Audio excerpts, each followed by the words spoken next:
Hey guys, how's it going? This is Carlos, your host of the Just Fans podcast. Joining me tonight is the man that requires all the translation in the world. Let him know what's up, Papi. How's it going?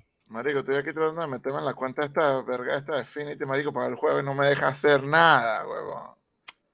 Uh-huh. Sir, All that. what language is that? Turn your SAP buttons on, ladies and gentlemen, in order to understand what he's talking about. The first version of Latin. Exactly. And of How's it course, going, everybody? straight out of the senior citizens home, we got Rios in the house. What's up, Rios?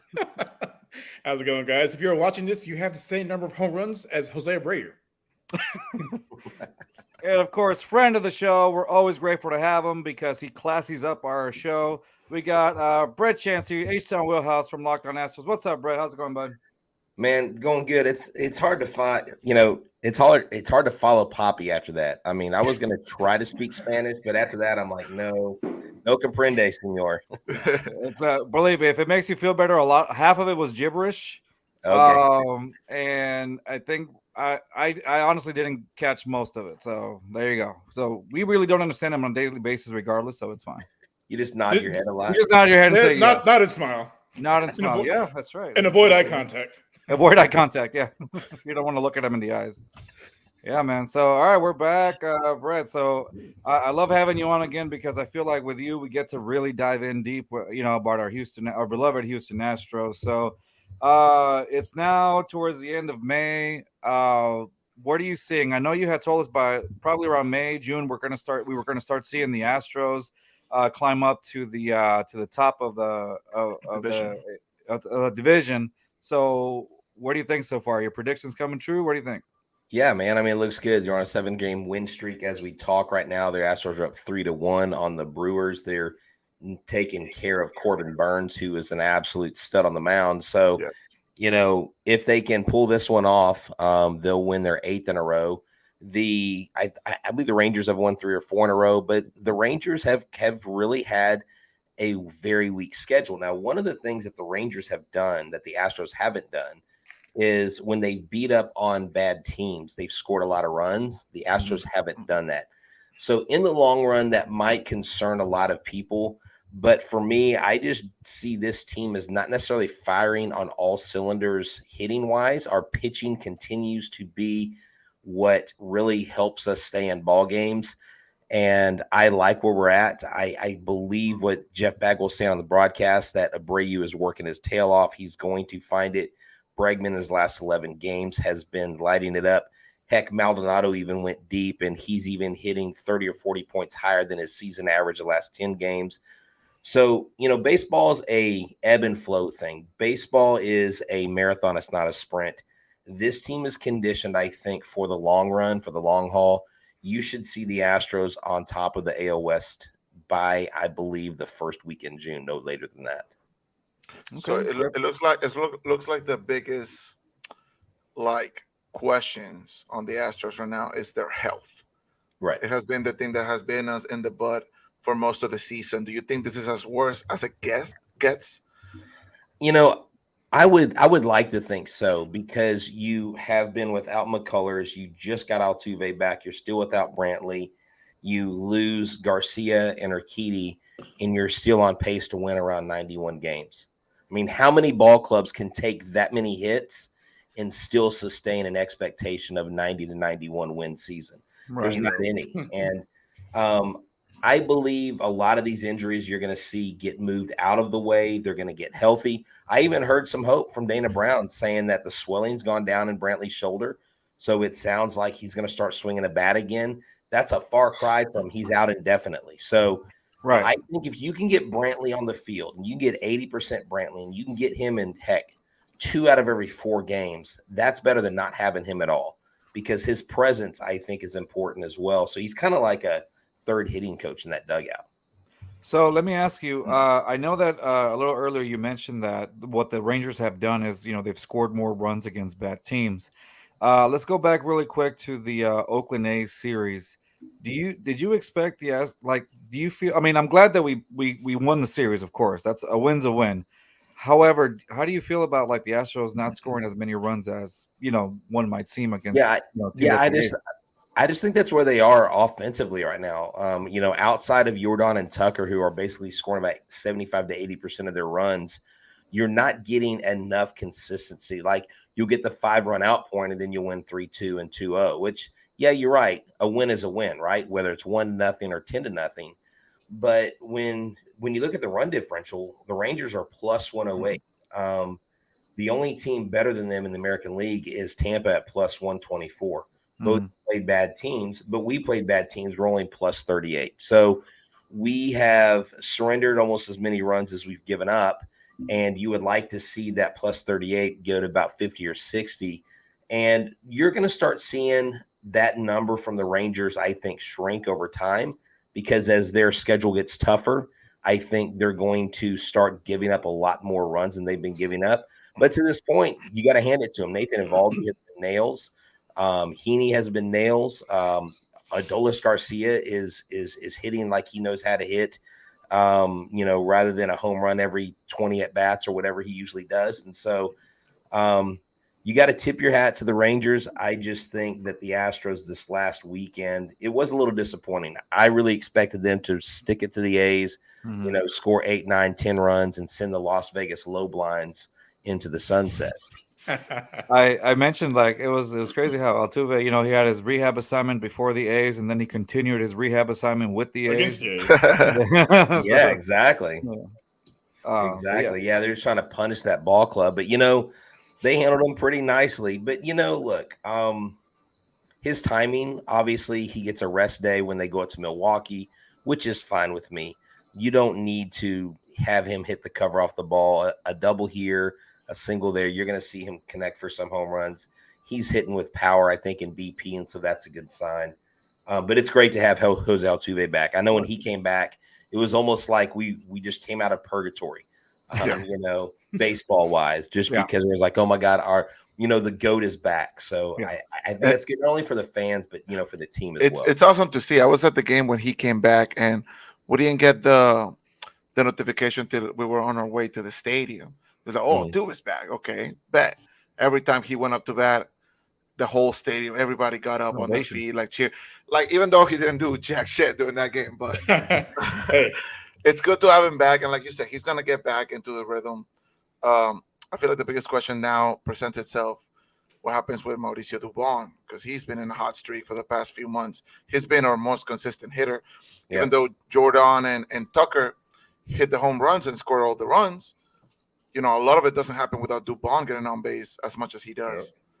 I mean, he's playing tonight, right, Dubon? He is. Yeah. He is moving off. He's actually started the game 0-for-2, but your top 5 hitters don't have a hit. Dubon through Tucker, and you have Abreu with 1 and Julks with he's 2-for-2. So, and then of course Martin Maldonado, as I call him, Martin Bombdonado, whenever he hits a home run over the fence. This is what's interesting about Martin. When the dude barrels up a ball, the ball does not stand a chance to stay in the park. Like, there are some guys that can barrel up a baseball and it'll just fly to an outfielder's glove.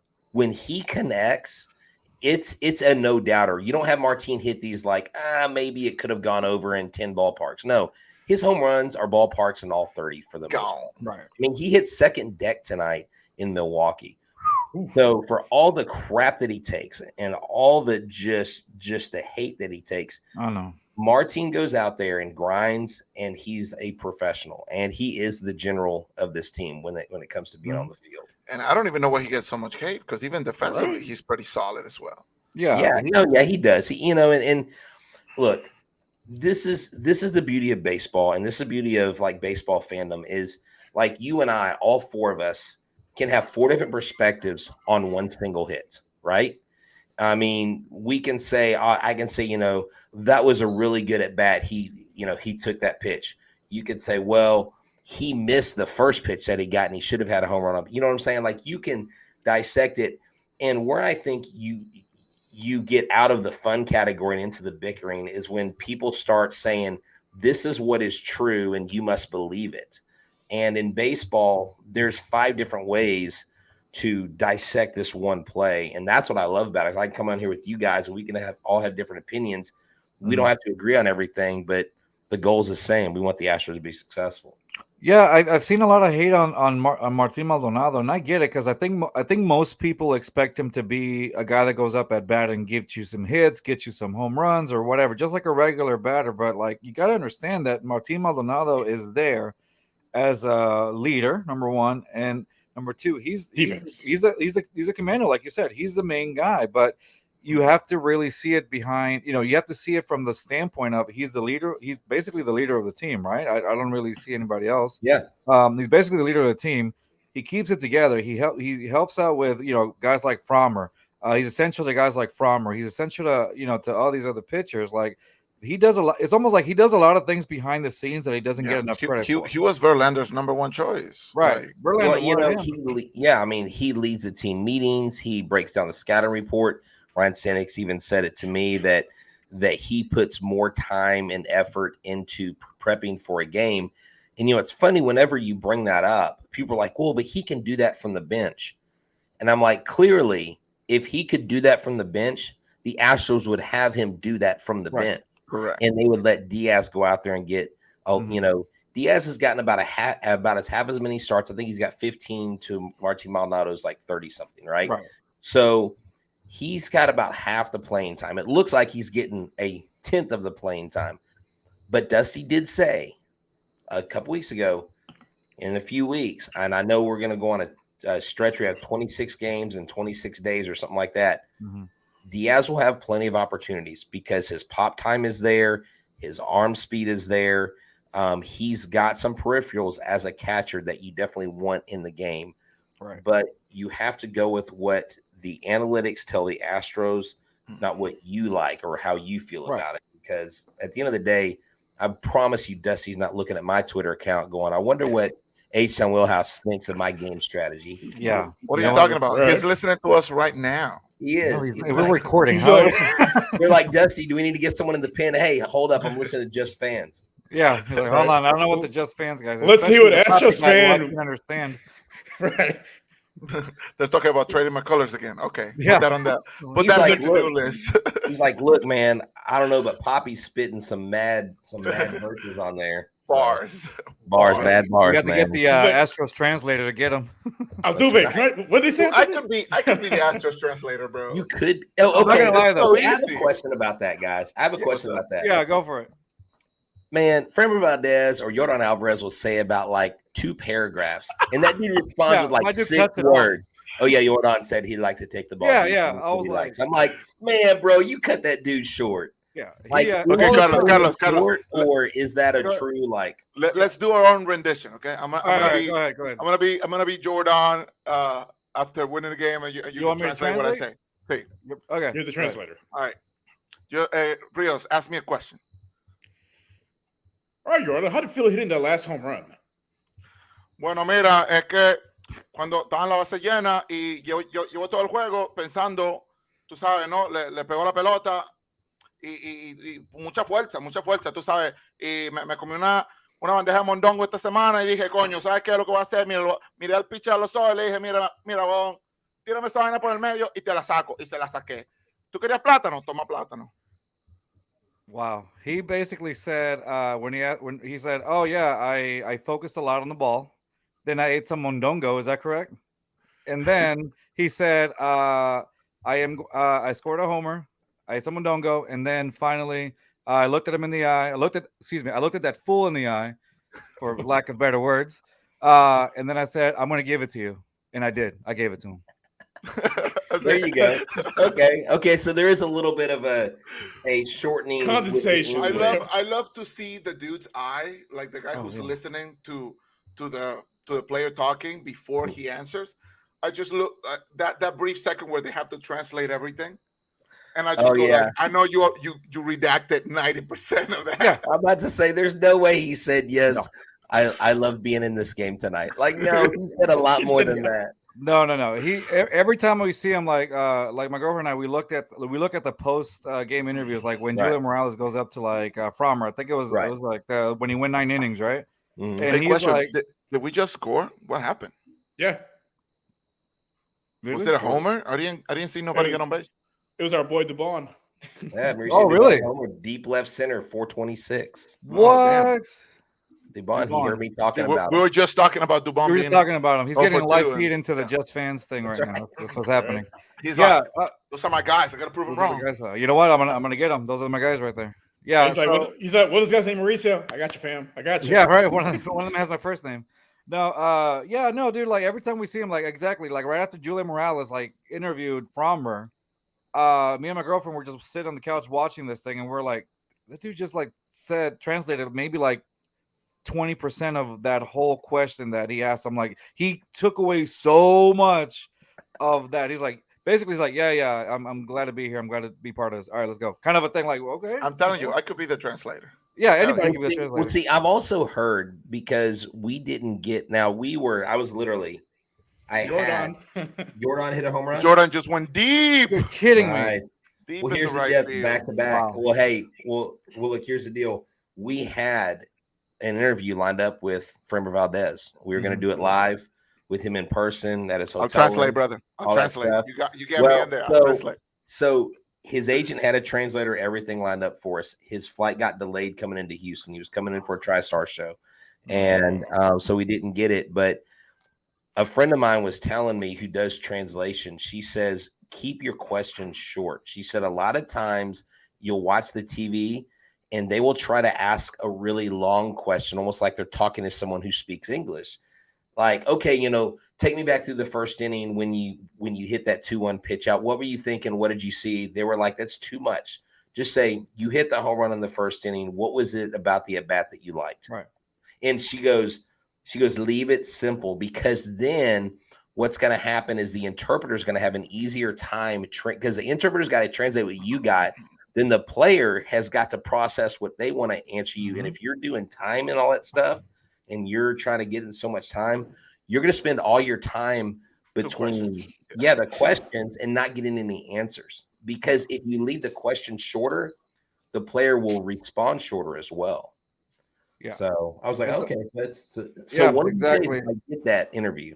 Yeah, I do that. So I've done those before, and in our type of meetings, because you and I do the same thing. But in our type of meetings, when I have to translate for like a parent or something like that, I have to do the same thing. I have to wait.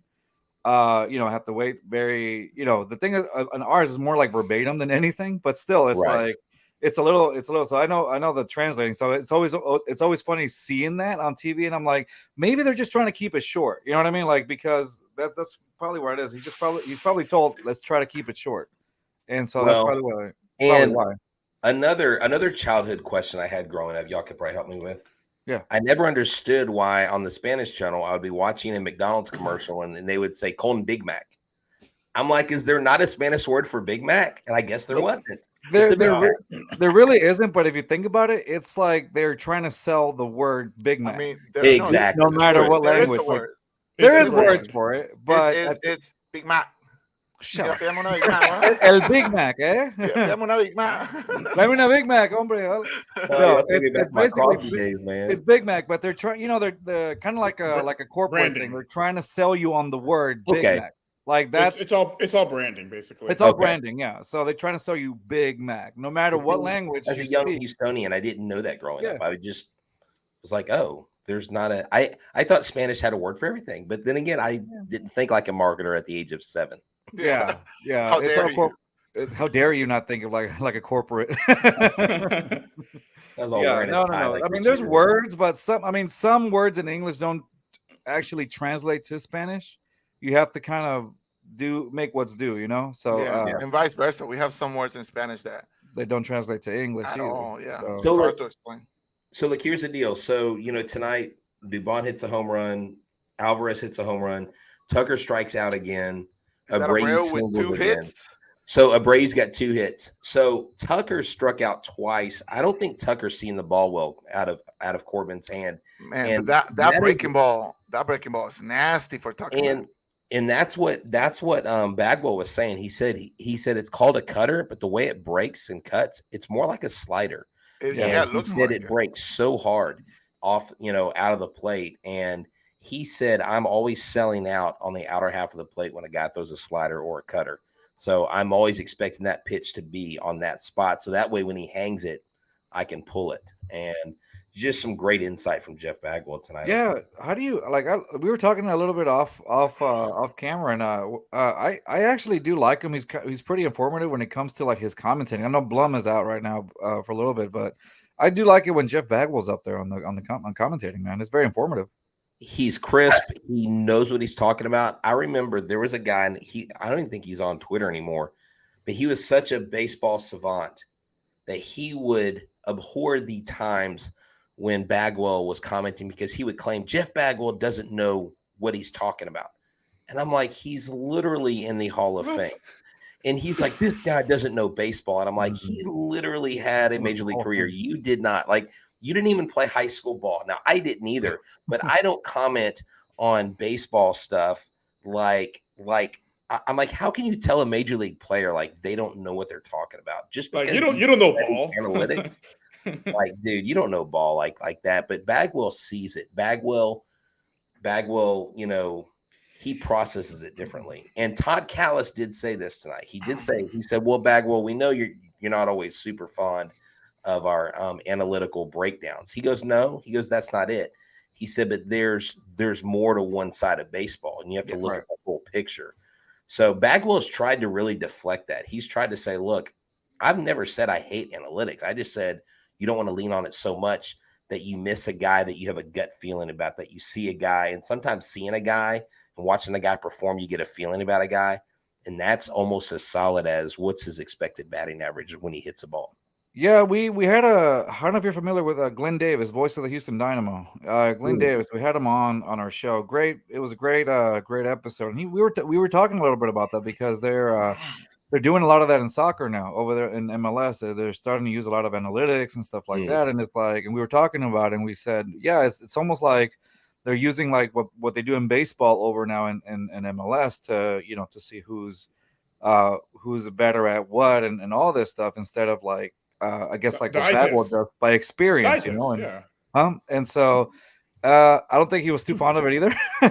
Well, Davis. I would think in soccer, because look, I'm not an avid soccer fan, right? But I would think in soccer it would have a lot more to do with your opponent and how they defend you when you have the ball, versus you can analyze if a guy gets a certain spin rate off his foot and can bend the ball into the right corner, stuff like that. But it seems to me like soccer would be more dependent on how do you break through the defense that someone throws at you, versus, I mean, there's only so many people that can kick it from 40 yards out like Messi or Ronaldo, the greats, and really put it in the back of the net. So I don't know. That just to me seems like it's more of a pure skill thing than an analytical thing.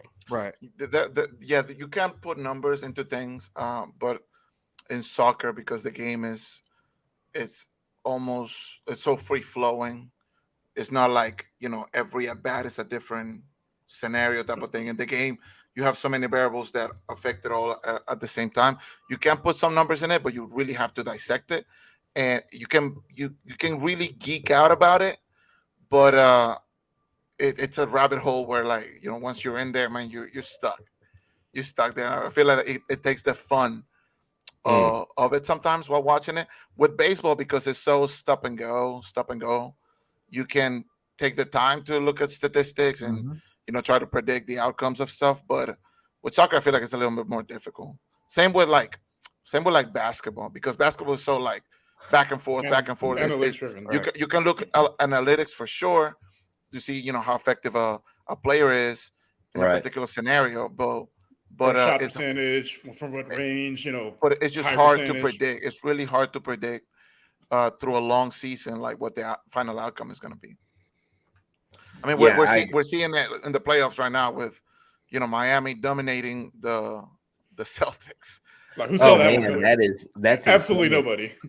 Well, here's the deal though with that. I think basketball, like you said, tries to go with analytics, but I think basketball, you just look at, like, I was my son's basketball team, I was helping coach them this weekend, and they kept selling out to the 3-ball. And I told them, look, if you drive, these guys are not very quick on their feet. If you can get them basically horizontal to you or parallel to you, then you've got the beat to the basket. And the first play that they did after I said that, our point guard laid it in, jumped over a guy because he can sky out of the gym and got a layup. And then we came back. Now we ended up losing. I think some of that had to do with the refs, but a lot of that had to do with we kept trying to sell out to the 3-ball. And I was like, guys, that's not the high. Right now, you're not in rhythm. If you're in rhythm, shoot it all day. But if it's not working, pump fake that ball, drive in, get a higher percentage shot. And so it is a lot of rhythm and a lot of feel. And speaking of soccer, I'll have to go to a soccer game with you guys sometime because for sure. I have to admit, I've been to a couple Dynamo games. The only one I went to that I enjoyed was the very first Dynamo game when Brian Ching hit 3 headers in the goal. I think it's still an MLS record. I went to another one and it just wasn't a good game, but I need a good soccer experience. So if you guys want to help me out with that, I would love to. We got you. We know a few people. Yeah, I know a few people that are part of like the Texian Army section. So where it gets like loud and I would love that. I would totally get into it. Yeah, I could probably not do something over there. So we'll see. Poppy experienced that firsthand the first time I ever took him, right, Poppy? Yeah, man. I almost. Oh shit! Did we just? Okay, foul ball. Oh, that was close. Okay. Yeah. Yeah, I got drunk off my ass. So. I mean, we're not gonna get you there, right? But it's just. I'll be your driver. Okay. There you go. Let's go. I'll be your designated driver. Yeah, drops us off in Dallas just to mess with us. I'll be like, hey guys. No, it was a fun experience. The first time I took Poppy, he had a great time. So I think, I think it all depends on where you go. So I know in the summer they have who's coming? Is it Manchester United and Real Madrid? Right now, of course, it's a pregame. Yeah, it's a pregame here at NRG. It's a pregame. Yeah, Rios and I went to it. When it came back in 2017, I think. No, it was 2018. 2018. Sorry. We went to it and it was pretty fun. I like to say it was pretty fun, but it's very different than. Do they play the starters or? They do for a little bit. Yeah, I think like first half, right, Rios? Like the first half. Just the first half, and then they played the reserves and all that. But it's still like it's a different experience because you could tell like the different level of class from European soccer to like MLS. It's you'll get to see you'll get to see actual really good plays. I don't like to bring down the MLS, but it's not. It's not. But in the MLS's defense, they haven't been able to pull over the stars. They can't. They haven't been able to sign those massive contracts for the super, and that's they're gonna go where the money is. And it's gonna be a while, but I think eventually they will get there. But it's gonna be a while. It's gonna be a while. A lot has to change. Really, a lot has to change in order for that to happen. Main thing is that pay for play, man. That's my personal. That's what's killing soccer in the U.S. Like, who's gonna be better? The kid on Hillcroft versus little Timmy whose parents paid $3,000 to go to this academy, but he's not that good, but he paid to be there. It's about the kid who can't afford to be there. Like, it's basically natural talent and how you can develop this young kid or the person that's actually paying the $3,000 to be there. Most likely not going to make it. Look at the best players in the world. Like Messi didn't come for money. Ronaldo didn't come for money. Neymar didn't come for money. Like none of these kids came for money. They were just little kids playing in their neighborhood yards, on the street. But yeah, for sure, man. But next time we go to a game, we'll let we'll let you know. Loop me in, and I'll be all orange, and I'll wear my orange and black or whatever. There you go. Yeah, definitely. It'll probably have to be like a night game because those day games are going to be. Muy caliente. Yeah. Going back to the Astros a little bit. So this is something that I hadn't mentioned to the guys, but it was something that it was in the back of my mind. Peña. Being so down in the batting order, right? I think right now he's batting like six or seven, like right after Abreu. What do we think about that? Do we like him there? Are we gonna see him there, like for the rest of the year, type of thing? Like, I think once he's out of the slump, he'll go higher in the order. Right now he's struggling a little bit, so he's where he should be right now. Well, I think he hit really good in the 7-hole, if I remember correctly. I think so too, man. And I'm still of the belief that it's not about where you hit, It's about what you do with the opportunity to hit. Now, Yeah. of course, in Major League Baseball, it's a little bit more difficult because the pitchers have a game plan. They have a specific game. They have a plan and they have a counter plan and they have a counter to the counter plan, right? Like they have 3 or 4 plans for each batter and how they're going to attack them. I think Jeremy Pena was pressing too much last year, going right before he got hot in the playoffs. And they talked to him about that, and they said, "Look, this is what you got to do. You're too concerned about missing a hanging slider that you're swinging at every slider coming your way." And he adjusted. And he ALCS and in World Series MVP. Just look at the adjustments they've made with the other hitters. Jake Myers, since his leg kick. I mean, how well he's hit the ball. These hitters, look, Abreu was out there 4 hours before the game today taking BP. That guy's putting in work. Yeah. Pena, I know, is putting in more work than what a lot of people see. And I just have faith that he'll come back eventually. I don't think he'll ever be back at second because with Altuve now, you're going to have Bregman second. I don't think they'll ever drop Bregman to the 7 hole. But there's an interesting article, and I'm probably going to try to do a show on it pretty soon, where Fangraphs analyzes. They take fictitious batters 1 through 9, and they say, okay, they give you 3 lineups. And they basically show this almost zero-sum game where there's one lineup that was optimal for pretty much almost all the hitters, but it really didn't make a massive difference in the long run, okay? So a lot of it has to do with mentality too. I think between the ears, Pena feels the pressure and he presses, but Altuve feels the pressure and he presses. Right. And so he's just going to have to work through it. I think Pena is fine at 6 or 7. Abreu Pena Jolks is not a bad little order. It's not, and at that's all. I like Not it. at all. I like it because It's a good problem to have. If you look at the postseason last year, one of our biggest weaknesses was that big gaping hole of an offense that we have. 7 through 9. Yeah, 7 through 9 was like non-existent. It was like Diaz, Mancini, Maldi, obviously. So Like after Yuli was when it started. I remember that. yeah, right after Yuli. Yuli gets on Yeah. base and then we leave him there, type of thing. And then it was So- basically automatic outs at that point. Yeah. So I feel like him staying that low, like you said, I don't think he needs to be a second to be effective. I don't think he needs to be a third to be effective. We already have batters there.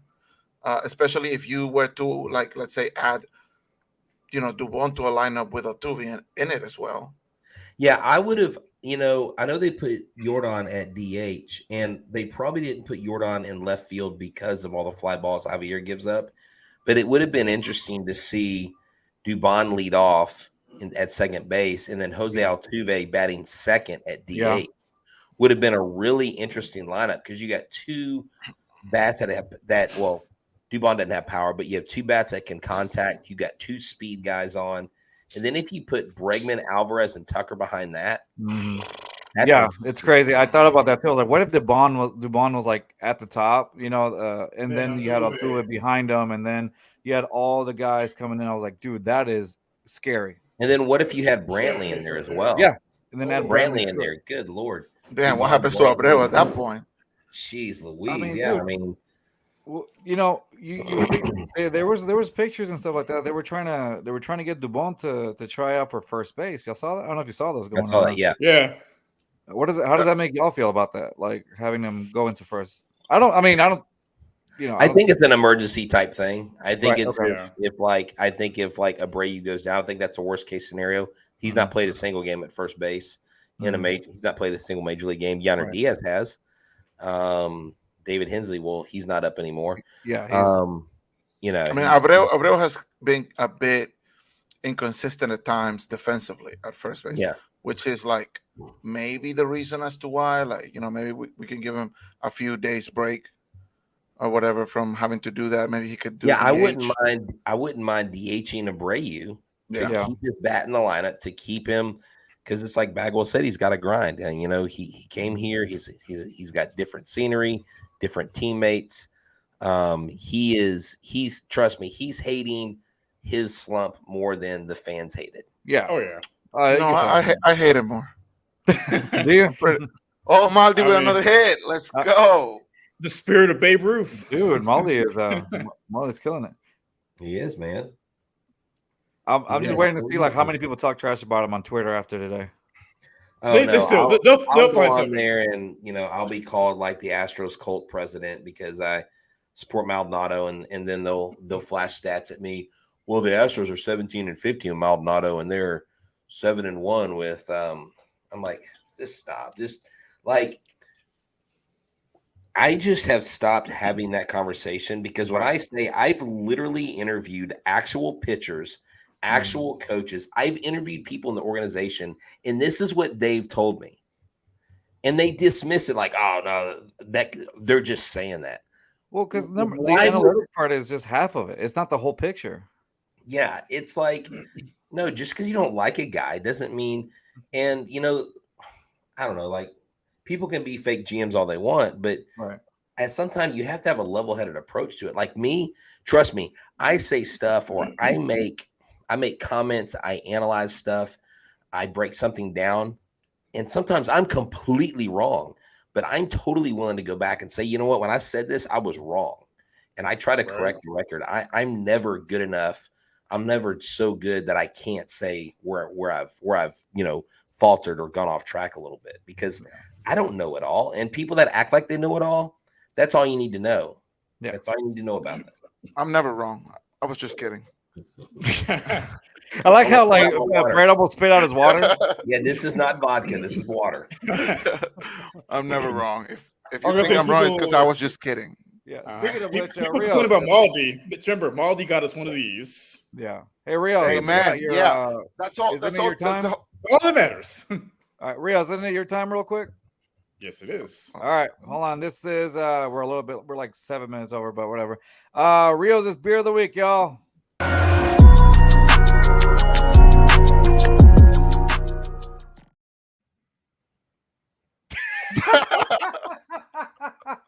What happened?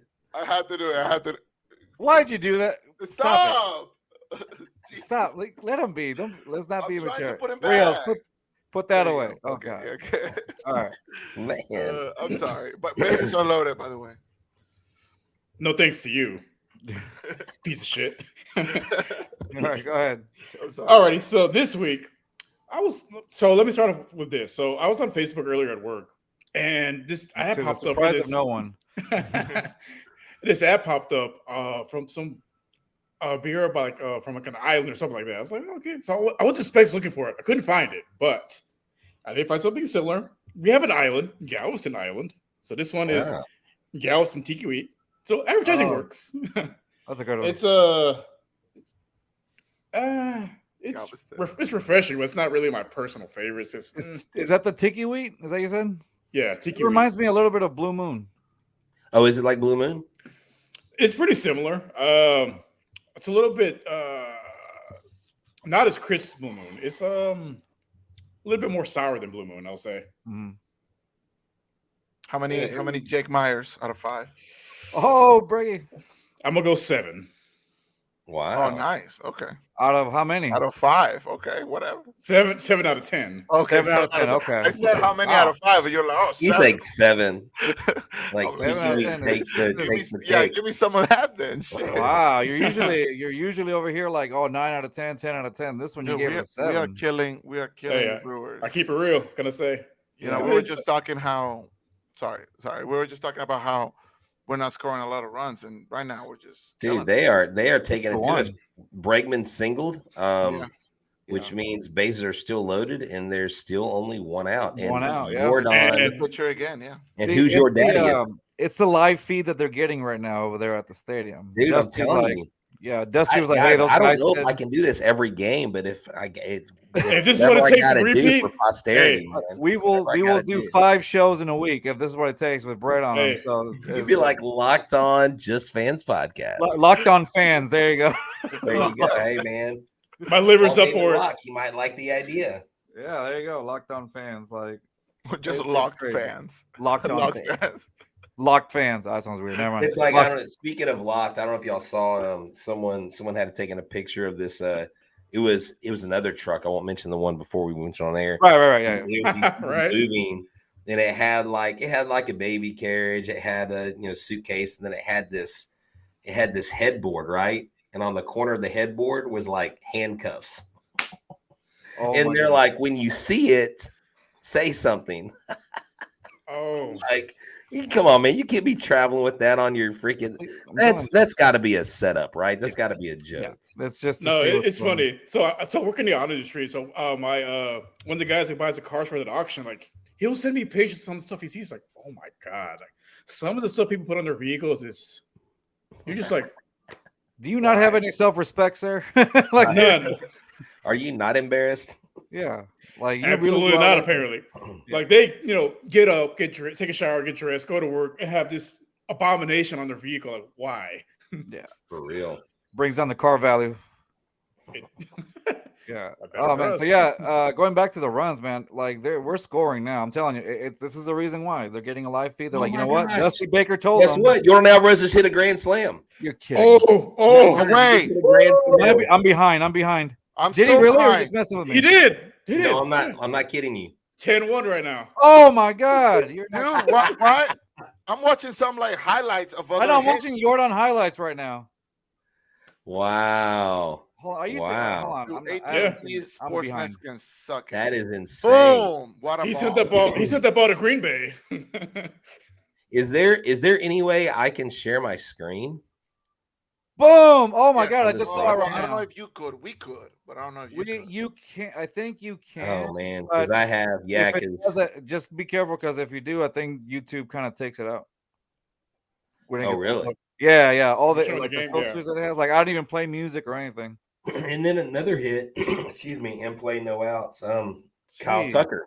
Kyle Tucker gets on the board. Jordan what with channel are a you on, grand bro? slam, and then Kyle Tucker gets. Oh my! I just saw the Jordan grand slam not too long ago. Wow. What channel are you Man. watching it on? I'm on AT&T Sportsnet, but it's behind. I think on mine. Well, yeah, so streaming typically is like 3 minutes behind. Yeah. So I'm waiting. It's Okay, just so part this of is their this is what's contract. cool, guys. I have this access, and tonight on Locked On Astros, I'm going to show a graphic of the bat coming through Yeah. the strike zone and the ball hitting the bat and the ball leaving the bat. It's all graphics. Yeah. And dude, it is awesome. I'm going to do every home run that's on here. I'm going to do that. Oh, nice. I'm gonna show that tonight. I'm waiting for them to download Jordan's home run. It hasn't been uploaded yet, but wow, a grand freaking slam, dude. That's insane. Tell you Jeez. that man when he sees people on base, it's just Just Goes licks into- his lips. Like, why would you? Okay, here's Just rubs his the hands. question. Here's the question, Poppy. If you're the pitching coach and you have bases loaded and you're already down 6-1, wouldn't you rather walk Jordan and give up one run versus 4 or 3 or 2? the thing. well. The thing is, you have Kyle Tucker right after. you have like, Kyle Tucker right after, right? That's true. That's true. So, Yeah, so I feel like the idea is you're gonna have to strike out one of these dudes, or go for the double Right. play. Now Jordan True. doesn't give you a lot of double play. He'll put the ball in the sky, Yeah. right? Same Right. with Kyle Tucker, really. So like you either gamble because they just got a new pitcher. Like the guy, it was just a brand new pitcher from the bullpen. At You this point, all gamble you gotta that do this is guy's gonna take him you out. pray at this point. Like At this point, all you I've can learned do. not to throw a lefty at him. At this point, If you throw a lefty at him, it's go ahead and just put the runs on the board because But it's I would- guaranteed home run. I would just get any pitcher who could just throw me like low fastballs, dude. Just as slow to the ground as you can. Get him to chase. Don't throw any breaking balls because he will break the hell out of that ball.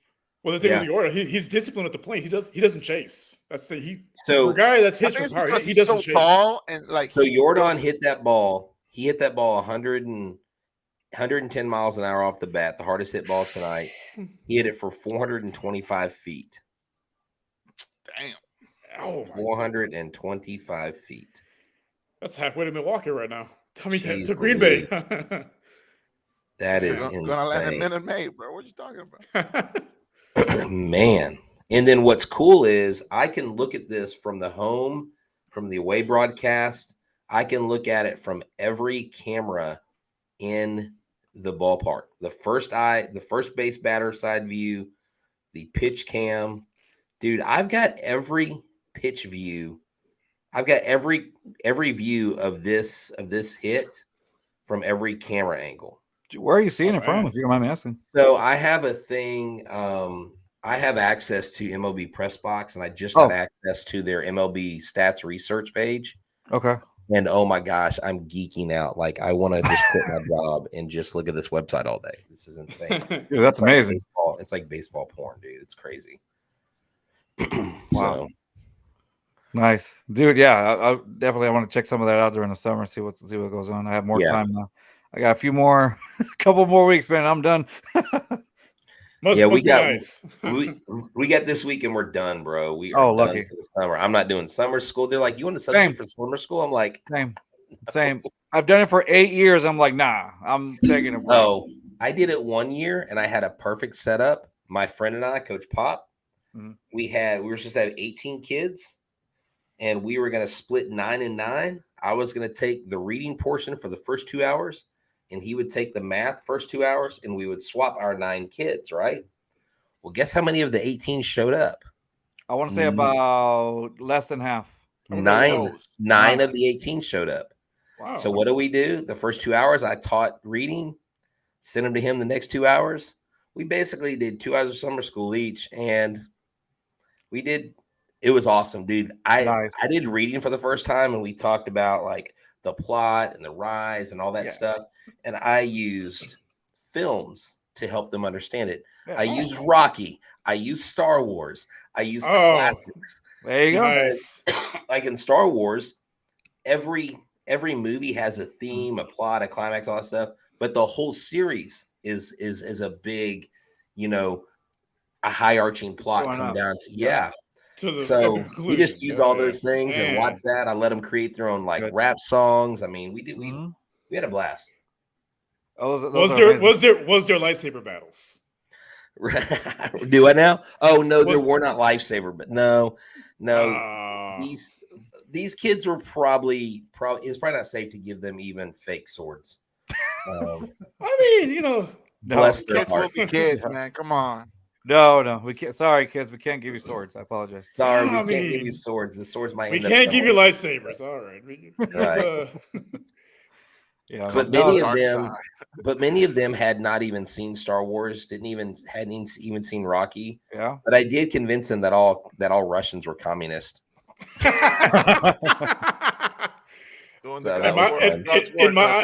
If he dies, he dies. In my eyes, Rocky 4 is how it's how the Cold War ended. Rocky ended it. Rocky ended it.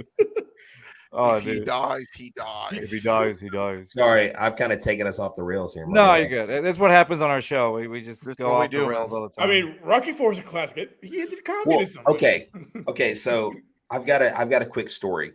You know the speech he gives at the end of the movie, right? Yeah. He's like, when I came in, you didn't like me. I didn't like you neither. Like he goes to that thing. Yeah. Well, my first year, I was at Pearland Junior High South years ago. My advisory class won the dodgeball tournament. I defeated my friend Coach Pop, who had won it 2 years in a row. So I was the first one to take him out. And I was like, hey Garcia, give me the mic. Coach Garcia, he gave me the mic. And I'm like, is this thing on? I'm like, hey, when I walked in the gym, I didn't like yous. Yous didn't like me neither. But I go, but when I look around, I guess 14 against 14 is better than 500 against 500. Well, I guess really what I want to say is that if I can change, you can change, we all can change. And the kids start cheering. I'm like, my son's at home at night, still awake. I love you. And all the kids are like, oh. And as I'm doing this speech, he starts playing the Rocky theme behind me. And the teachers are going nuts. And so I get back to my classroom in my advisory class. Like, did you write that speech? I'm like, no, it's from a movie. That's amazing. And I saw it in the movie. Yeah. I was like, I wanted to do that ever since I saw that with my dad in the movie theater. San Jacinto Mall movie theaters where I saw it, dude. Wow, San Jacinto Mall. Yeah, dude. Back in the day, back before the gangs took it over. I saw it at Sharpstown Mall. Back before the gangs took over. Before the gangs Pretty took much. Dude, I'm not even lying, bro. Like, I mean, dude, Sanjak Mall was the place to be. But man, when I got into high school about 92, 93, you ain't catch me in there alive or dead, man. I wouldn't touch that place. It was sad, man, because all those places we used to hang out, it just kind of went downhill, you know. Like, we need an Astroworld again. We need Astroworld. Like, why can't we have an Astroworld? I wish I could have seen Astroworld, man. Oh my god, dude. It was the it best. I hear all the coolest stories from it. It was like the highlight of your summer, like going to Astroworld. Dude, you fall in love with some girl from the other side of town, like never see her again, you know, get her phone number. It's literally long distance. Right, like you meet up, you go all the rides together, hold hands, you know, whatever. Yeah, dude, I fell in love with a girl from Westfield. From Westfield, she was like from the rich part of Westfield. I like how we're just telling our good stories. You should have pursued that, bro. Well, I did, but her dad cut me off. Realized I wasn't like a Richie like them. So I see. It was kind of like Daniel and Allie, you know, when he goes to, you know. Oh yeah, Karate Kid. Her dad's like, "Who's this guy?" His mom's like, I love who he ties the 80s movies. Dude, I can tie my whole life, like Karate Kid. I mean, all those stories basically are my story. So, what's it like to be young? No, I'm just kidding. Dude, I'm so freaking old. Do you think we'll ever get another Astroworld? No. I just don't think we will. I just don't think. Well, there's like a thing. I think they're talking about building some sort of like Disney thing here in Texas. I'm not sure if it's like near Houston or something. Well, Astro, I think the thing. So what shut down Astro, there was basically every year there were shootings. This is before guns were readily available. I think now it'd be so hard to control. Yeah, I just think honestly, where we are as a society, I think things would need to calm down quite a bit. It just to me, there's too much. There's too much random. It's like random acts of violence. It's stuff that doesn't even make sense. You know, it's like, why are y'all doing this? Like, it's all about like you're recording this. Like this is exactly. Nobody that's helps out anymore. It's all about what am I going to catch on? And mind you, this was back in the 90s when there wasn't smartphones, there wasn't social media, and this stuff was still happening. Oh yeah, no. I mean that was like if you wore the wrong jersey to the wrong side of town. I mean, that was bad. You know, I mean. I remember I had a White Sox jersey just because I liked the whole White Sox went with the pinstripes, right? And I was told by certain friends like, dude, you can't wear that to Astro anymore. I'm like, why? They're like, they're gonna think you want to come back with this gang, and I'm like, really? Wow. Yep. I'm like, and I hated it, but yeah, man, Astro got to where I just couldn't go anymore because it was sad. You couldn't wear certain stuff and like. Yeah, especially like around like 4th of July, like you think it's fireworks? No, those are gunshots. Yeah, you have to play firework or gunshot. Which one is right? It's just sad because like that's a huge part of my childhood, and just it was, man. It's huge. Us old dogs. I feel like if Houston did get like another big amusement park, like a Disney or Six Flags or something like that, it would have to be outside of town, right? Yeah, for sure. Like it wouldn't be. It can't be in the city. It cannot. Like, of all places, it'd probably be in like Porter. Because like Porter's like, it's gonna be in Katy. Everything's gonna be in Katy now. No, it wouldn't even be in Katy, dude. Well, if you had told me 10 years ago that Porter is as big as it is, I'd be like, man, you're kidding me. Because I guarantee all the people in Porter are like, what the hell's going on around here? Like, what's all this development stuff? No offense. What is a Starbucks? As soon as you start seeing a Starbucks, it's going. That's right, man. The nicest thing we get now is Buc-ee's. Oh, hey, dude. Buc-ee's is it, man. Buc-ee's. I got a friend that talks about it like his church. I mean, well, dude, hey, wrong. you know Buc-ee's employees don't even get a discount. Yeah, I heard about that. They actually don't. Well, considering what they get paid, I mean, it makes sense. They get paid very, very well.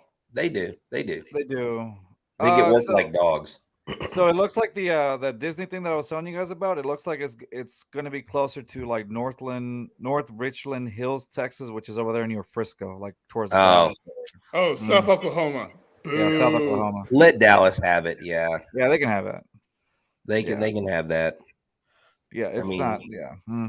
And then plus, I mean, like I went to Disneyland. The last time I went to Disneyland was like 06. Like Poppy was like 3. Rios was 95. And so like it was it was one of those things where I had to think about it for a second. I'm like, he, oh, Rios left right now because he has to go take his insulin shot. No, so He has to check in with his home nurse. he has to check. Yeah, he has to check in with the nursing home. He's like, hey, I'll be back. I'm just here with he's my being friend. in a cup right now. He's taking the medicine, and then he's just anyway. So yeah, I went in 2006, and I remember the lines just being super long. I was in high school as a senior, and like the lines were like long. It was still a good experience, but I'm sure by now it's even worse. Like it is. It I mean, is. we went in my son's 14 now. We went when my son was, I don't know, 8 or 9, and that's when they first opened the new Avatar world at the Animal Kingdom, and the Night of the Banshee or whatever it's called. The ride, the line was like 7 hours, but it's like a 2-minute ride.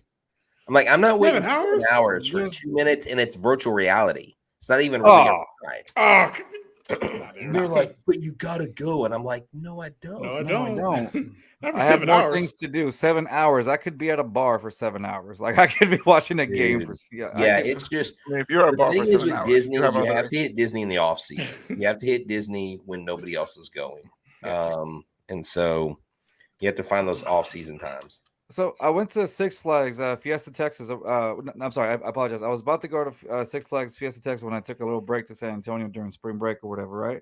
So the people that I went with, I left a little earlier, but the following day they went to Six Flags and they told me that they had to, in order for them to actually enjoy the rides, they had to buy the fast pass, which was like about almost like 120, almost 120 each.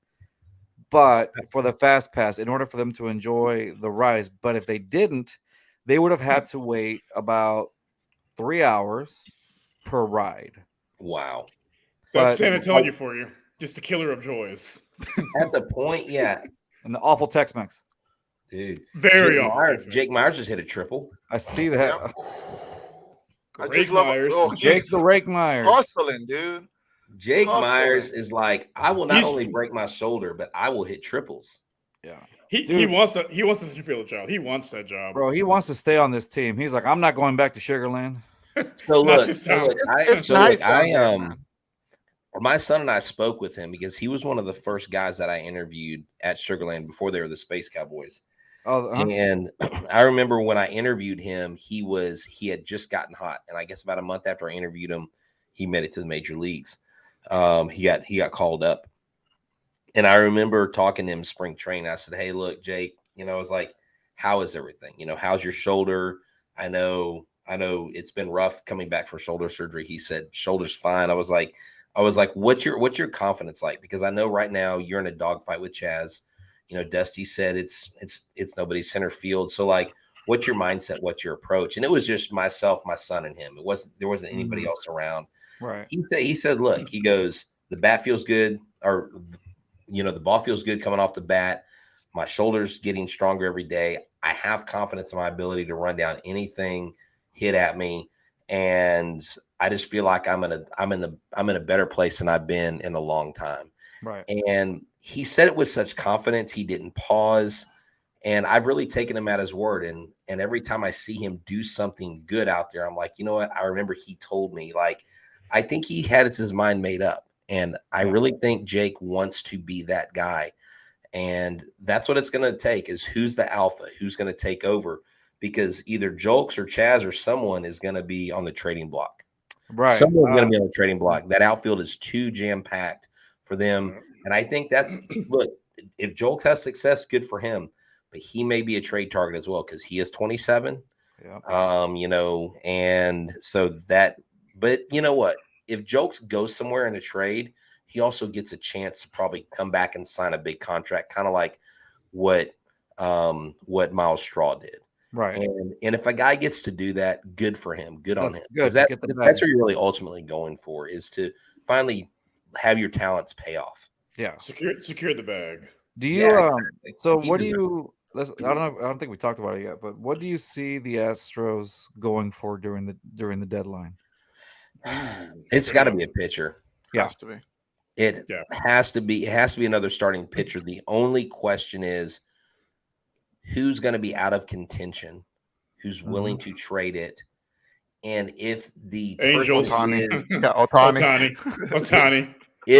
if the person is a big enough commodity, see, I don't think they can go out and get a big arm. I think you get like a mid-level 3 or 4 guy. Yeah. I think you get a guy that can eat innings, that has a somewhat low ERA, but it probably has a history of striking out batters, has a history of a low walk to strikeout ratio, and just go from there. But you've got to piecemeal the right pieces. Urquidy isn't going to be in that mix because he's injured. We're going to have to give up something to get something. So Yeah. it's probably going to be a little painful, but I don't think you'll see a Brown or someone like that. Maybe someone like a Corey Lee, maybe Justin Dearden. I don't know. I don't know what they're going to want to take. I don't know what the asking price is going to be. That's the only thing that concerns me. When you have a team that's a contender and they need something, the other team can kind of hold that hostage a little bit. They can ask for whatever they want. I would say, who would you like to see them go after as far as pitching goes? Any names come to mind that you feel like would be helpful? I at this point, I really don't think. Okay, so the Diamondbacks are 27-20 right now. I don't know. I was really kind of hoping they would be out of it. I was kind of hoping they were scrapping for 4th or 5th. Mm-hmm. But San Diego's got some good pitchers. I don't know, man. I mean, Chicago, what do they have? Cincinnati has some decent arms. Washington, I just off the top of my head, I'm looking mainly in the National League because I don't think anyone in the American League is going to trade with you. No. KC, people are talking about maybe getting Salvi, but I'm like, why would we carry a 4th catcher? Right. In the East, everybody's above 500, so you're not going to trade with anybody there. Yeah. I mean, Dylan Cease would be nice to go after with the White Sox, but the White Sox are going to want an arm and a leg for that. Right. So if you can get a Dylan Cease, that's icing on the cake, but it's going to be more like just someone. And the pitcher from Arizona slips my mind. Eflin. There's some guys out there that I think that the Diamondbacks have that we could target, and maybe with the connection with what's his name. Brent Strom. Yeah, with Brent Strom, maybe that helps a little because Brent Strom knows our guys too. Yeah. Let's see, because today they have a guy named let's see, that's Philadelphia. Sorry, I'm sitting here looking at these. Okay, that's the Phillies. I'm looking for my D-backs roster here. Yeah, they've got Gallen, who is their top strikeout guy. Merrill Kelly's having a great year, but they're not going to give up those guys, Merrill Kelly or Zach Gallen, if they're in contention. So those are the 2 guys I would go after in Arizona, but I don't know how high is the price. How are you seeing the development of I think is it JP France or something? I can't remember his first name. France. Yeah, JP France. Yeah. So JP France, he hides the ball well. So if you look at his scouting reports, he hides the ball well, kind of like, that's why Javier, they call his baseball the invisible, because it's almost impossible seeing it like come out of his hands. The other day, I believe we were hitting the ball around or someone was hitting us around. It's like this dude just, is when JP France on the mound, he was throwing beach balls. I mean, they were hitting everything. Yeah. But it's because his pitch shapes are not huge. Like he averages some of the lowest vertical break of any pitcher on his breaking pitches. And I didn't know that until I kind of did a deep dive into his scouting report. So his scouting report says that as long as he's getting the invisibility or the illusion of the balls coming out of a different slot than what it really is, those barrels are going to hit that ball. When they hit, it's going to hit it hard.